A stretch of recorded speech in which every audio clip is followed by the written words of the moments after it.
అందరికీ మానేశారా అంటే మానలేదు. కొందరికి ఫోన్ చేశాడు. అక్కడ మరి స్థానిక సర్పంచ్ కానీ మనం ఏదో డబ్బులు ఖర్చు పెట్టి తీసుకుని మనం కానీ స్థానిక సర్పంచ్గా ఆయన మన గుర్తు లేదండి. మతాదులో గ్రామ పంచాయతీలో ప్రోటోకాల్ ప్రకారంగా సర్పంచ్ పిలిచే బాధ్యత ఎమ్మెల్యే గారికి ఉంది. అఫీషియల్గా ఇస్తారు. కాన్సెప్ట్ డ్యూటీలోకి వస్తే మరి మిగతా వాళ్ళకి ఎలా ఫోన్ చేశారు మొత్తం రమ్మని చెప్పేసి అంటే ఇక్కడ ఎస్సీలనే అంటే ఎస్సీలు చులకన భావంతో నువ్వు వచ్చాక ఎందుకు ఫోన్ చేస్తావు? మిగతా వాళ్ళకి ఎమ్మెల్యే స్వయంగా ఫోన్ చేసి కార్యక్రమం చేసినా పిలట్లేదు. ఏది ఇవి అన్నప్పుడు ఇవి వదిలేయాలా? ఒక సర్పంచ్ మానేసి నువ్వు మిగతా వాళ్ళు ఫోన్ ఎందుకు చేసావు? నిన్న మీటింగ్ కి పిలవలేదండి, అంత ముందు మీటింగ్లు కూడా ఎప్పుడు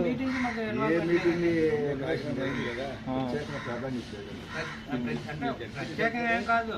ఆ ప్రోటోకాల్ ప్రకారంగా సరే మమ్మల్ని పట్టించుకోలేదు. అంటే ఒక దళిత ఎస్సీ అని చెప్పేసి నేను తర్వాత అదే ఎమ్మెల్యే గారు గతంలో ఆయన పార్టీ ఆఫీస్లో మీటింగ్ మాట్లాడినప్పుడు పట్టాలకు సంబంధించి సర్పంచ్ ఒక ఎస్సీ వాడు, ఉప సర్పంచ్ బీసీ వాడు వాళ్ళు ఏం చేస్తారు, అందుకని అక్కడ వేరే వ్యక్తిని దొండ నారాయణమూర్తి గారికి పంచాయతీ తాలూకా విధి విధానాలన్నీ చూసుకోమని అభ్యపడాలి. మా ముందే చెప్పాడు. అంటే మరి అలాంటప్పుడు మమ్మల్ని మాకు రాజ్యాంగం కల్పించిన హక్కులెందుకు? మేము సర్పంచ్లుగా ఉండలేదు, మరి నియంత్రణగా మీరే పరిపాలన చేసుకొచ్చారు. మరి మా హక్కులన్నీ కాలు రాస్తున్నాం ఎమ్మెల్యే. అదే మీకు మినిమం ప్రోటోకాల్ లేదండి. సర్పంచ్గా ఏమి లేదు. చాలా తప్పు. ఎస్సీ కమ్యూనిటీ అని చెప్పేసి ఆ రెస్పాన్స్ లేకుండా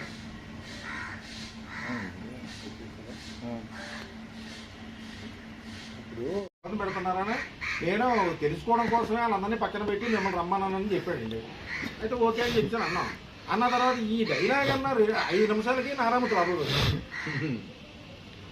నారాయణమూర్తి లోపలికి వచ్చేసి అక్కడ సెట్ చేసేసుకొని కూర్చున్నాడు. కనీసం ఎమ్మెల్యే గారు ఒరే బాబు నాయన మీ ముగ్గురు లేకుండా నేను మీటింగ్ కండక్ట్ చేద్దామని అనుకున్నాను, నువ్వెందుకు వచ్చావు లోపలికి, నేను ఎవరు రమ్మన్నారు అని చెప్పేసి ముక్క కూడా అడగలేదు.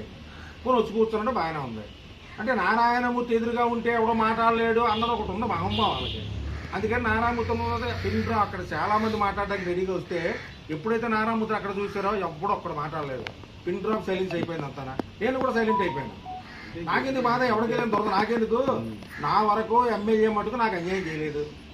ప్రతి 6 నెలలకి ఎవరు ఎన్ని చెప్పినా ఎవరు ఎన్ని చేసినా సరే నాది మటుకు కంటిన్యూ చేస్తున్నాడు. 6 నెలలు నేను నామినేటెడ్ పోస్టు చేస్తున్నా సరే పార్టీలోని ఈ రకంగా వ్యవహరిస్తారని లాస్ అవుతుంది ఒక ఇబ్బందితోనే రేపు పొద్దున్న బ్రహ్మాండంగా 1400 మెజార్టీ వచ్చిన పార్టీ ఊర్లోని ఏమైనా అట్టడుకు పోతుందంటే ఆ బాధ కలిగి అప్పుడు నేను అన్నాను. అప్పుడు నన్ను అమ్మన్నాడు, నువ్వు మాట్లాడలేదని 2-3 సార్లు ఎమ్మెల్యే అంటే అప్పుడు నేను మాట్లాడాను అన్నమాట. మాట్లాడిన తర్వాత నేను పక్కనే కూర్చున్నాను. నారాయణమూర్తి డైరెక్ట్గా నారాయణమూర్తి మీద అలిగేషన్ తీసుకొచ్చాను. ఇంకా ఈ నారాయణమూర్తి చేస్తున్నాడంటే అంతానా మొత్తం అంతా మన ఊర్లో చెడ్డ పేరు రావడానికి కూడా ఈ నారాయణమూర్తి అనండి.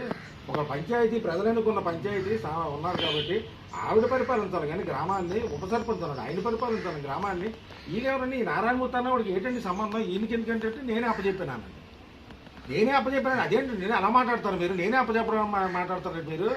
సర్పంచ్ చూస్తేనేమో ఎస్సీ కేటగిరీకి సంబంధించింది, ఉప సర్పంచ్ చూస్తేనేమో బీసీ కేటగిరీకి సంబంధించిన వాళ్ళు, అక్కడ చూస్తేనేమో జగన్మోహన్ రెడ్డి గారేమో తెల్లారులు ఇస్తేనేమో ఎస్సీలకి ప్రాధాన్యత ఇస్తున్నాను, బీసీలకి ప్రాధాన్యత ఇస్తున్నాను, మైనార్టీలకు ప్రాధాన్యత ఇస్తున్నాను అక్కడ ఆయన చెప్తున్నాడు టీవీలోని.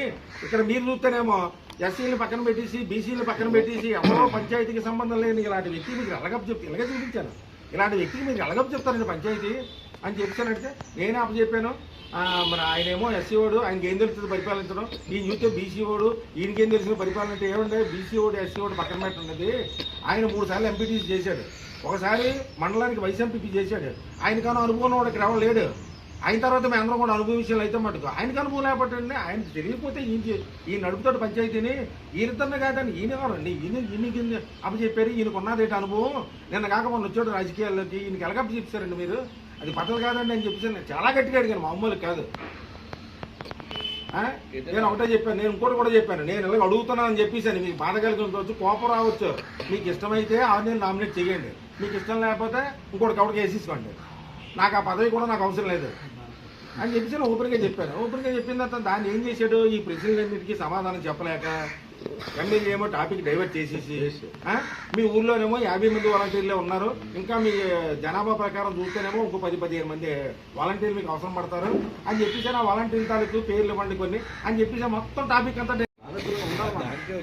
ఒక నారాయణమూర్తి రాంబాబు తప్ప ఆయన ఇచ్చలేదు జగన్మోహన్ రెడ్డి గారు ఎవరైతే ఇచ్చుకోనివ్వండి జగన్మోహన్ రెడ్డి గారు ప్రత్యేకించి ప్రెసిడెంట్ చెప్పేసి వచ్చాడు ఆయన గ్రామంలో పెద్దల పిల్లలు కదా. ఏమండి మా గ్రామంలో నారాయణమూర్తి రాంబాబు చెప్తున్నాం మీ తాలూకా చెప్పినట్లోనే ఆ రోజే నారాయణమూర్తి మేను మీరు నాకు అవసరం లేదని ఆయన మొహమ్మద్ చెప్పాడు ఇవాళ ఏంటి చెప్పండి మేము చెప్తున్నాం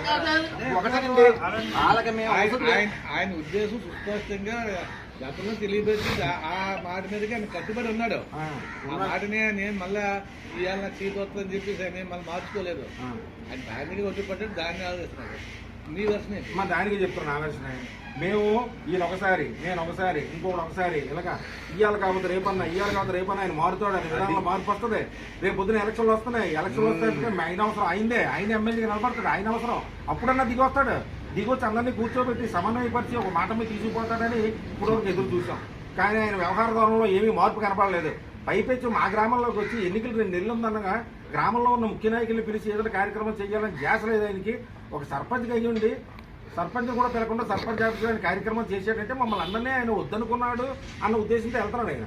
ఆయన మమ్మల్ని వద్దనుకున్నప్పుడు మేము కూడా ఏమీ కాకుండా ఆయన వద్దనుకొని పోతాం. మాకు ఎందుకంటే మా అవసరం ఆయనకున్నా తప్ప ఆయన అవసరం ప్రస్తుతానికి అయితే మాకేం లేదు, జంపిట్ లేదు.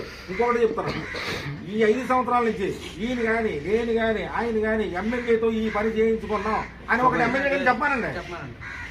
మేమైనా అధికారం అడ్డు పెట్టుకొని ఆయన పదవిని అడ్డు పెట్టుకొని ఏనాడైనా సరే మేము పలానా పని చేయించుకున్నాం అని చెప్పేసి అని ఇప్పుడు వచ్చి ఏనాడు లేదు, ఆయనే చెప్పలేదు. నేను అడిగాను, ఏమండి మీరు 4.5 సంవత్సరాలు అవుతుంది, ఏనాడైనా మీ దగ్గర ఏ పనికని వచ్చానా? లేదు. నాకేంటంటే మీకు నేను లొసుకు, నాకు ఒకటే లొసుకు మీకు నాకును. ఎందుకంటే ఆందోళన కోసం నామినేట్ చేస్తున్నారు, అంతకు తప్ప మీకు నాకు ఎటువంటి లొసుకు లేదండి. ఆ వేళ మొట్టమొదటి పార్టీలో ఎంత కష్టపడి పని చేశారో మీరు చూశారు. నా తర్వాత వచ్చాడు నారాయణమూర్తి. మా నారాయణమూర్తికి మీకు ఎటువంటి వ్యవహారాలు ఉన్నాయో తెలియదు. మరి మీరు ఇద్దరు చూస్తున్నారు, నారాయణమూర్తి కావాలి మిగతా అవసరం లేదన్నట్టుగా మీరు మాట్లాడుతున్నారు. అది మంచి పద్ధతి కాదు అని 2-3 సార్లు చెప్పడం జరిగింది. ఆయన మార్పులో రాలేదు. కాబట్టి ఒకవేళ ఆయన ఏమన్నా దీని మీద యాక్షన్ తీసుకోకపోతే మేము మట్టుకు ఈ పార్టీలో వచ్చి వైద్యులకు పోవడానికి కూడా సంసిద్ధులయ్యాయండి. మేము అందరూ అనుకునే ఈ ప్రెస్ మీట్ పెట్టాం. మీకు ప్రధానంగా ఏంటంటే బావా బొమ్మను పోగొట్టున్నట్టు ఉంది మాకు, బొమ్మను లేక అయినా 6 నెలల కింద హెచ్చరించినప్పుడైనా సరే